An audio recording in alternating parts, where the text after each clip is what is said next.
Hey everyone, back with you. Well, okay, so Donald Trump basically shuns CNN and the New York Times and BuzzFeed and some others, doesn't allow them into a press briefing. It looks like now it's not going to be just a one-off deal, that they may not be welcome to attend some other things going on. Not only that, Donald Trump skipped the correspondence dinner, which is rare. Almost all presidents go to the correspondence dinner. So clearly, Donald Trump understands something that the corporate media, particularly on the left, has not yet figured out. And Donald Trump understands that we're entering into a new paradigm. And I think Donald Trump sees himself with this new media, being able to go directly to the people and speak to them without the media filter.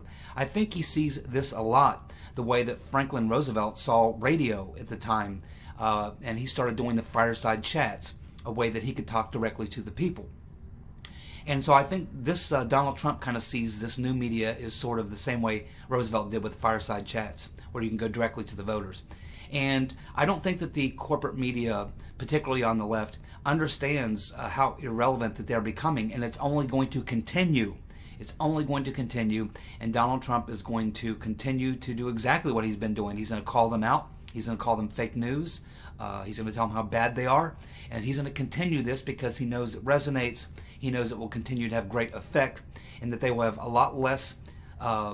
They will be a lot less influential in elections to come, as they have been in the past, as a new paradigm takes hold, and we see this new media begin to really take hold. And I wouldn't be surprised to see Donald Trump start doing some other types of media, where he invites bloggers, where he invites internet-based or the extraterrestrial radio-based type people. And I wouldn't be surprised to see an InfoWars reporter or see someone like that at these press conferences, getting what used to be CNN's seat.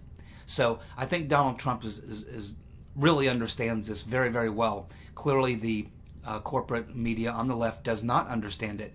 They're fighting back, but they're losing, and you can see it in their polls. You can see it in their not so much their polls, but you can see it in their ratings. How many people are watching CNN and MSNBC?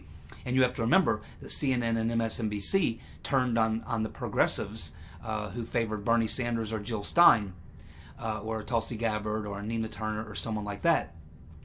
They turned on those people, and they're the media networks of the corporate Democratic Party. They don't do anything for the progressives. And a lot of these MSNBC hosts, Chris Hayes and Rachel Maddow, they really were put on, got their shows to appeal to the younger audience, trying to pull in the younger audience.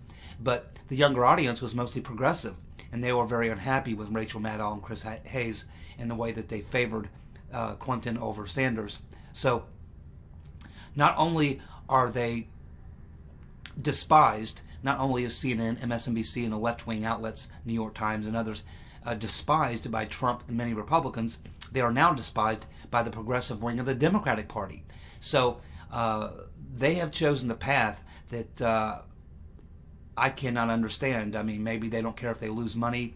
I don't really know, but they're not choosing a path that if you were simply a businessman running a media network that you would choose. It really makes no sense. But that just goes to show you how powerful the left-wing establishment is and how connected they are with the media and the Democratic National Committee and the establishment corporate Democrats all together. They are really have circled the wagons.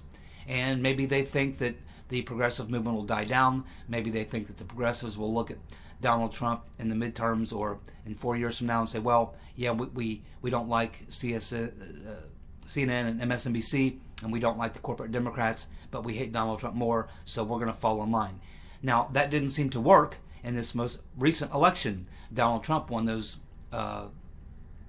Rust Belt states, and they rejected Hillary Clinton and the corporate Democrats. And we saw a lot of those corporate Democrats, a lot of those progressive Democrats, rather, vote for Bernie Sanders, write him in, or vote for Jill Stein. So the whole Democratic establishment machine, which includes the media, the DNC, and the corporate Democrats, are choosing a suicidal path. It's hard to understand what these people are thinking, but certainly Trump understands it. I think most progressive Democrats understand it. So we are looking at a new paradigm. It's going to be fascinating to watch how this plays out over the next 2 to 4 years as we see the rise of social media becoming more and more powerful, as we see the corporate media becoming less powerful. And it'll be interesting to watch and see if they try to change their philosophy or their strategy, or if they stay on it. If they do, they're going to get slammed in the midterms, and regardless of who they run in 2020, they'll lose bad. So, guess if you're a Republican, have a lot of reasons to celebrate. If you're a Trump supporter, certainly you have a lot of reasons to celebrate. Trump gets it, and the corporate media does not, or they just don't care about losing. Alrighty, well, that's about it. Y'all have a good day. Bye.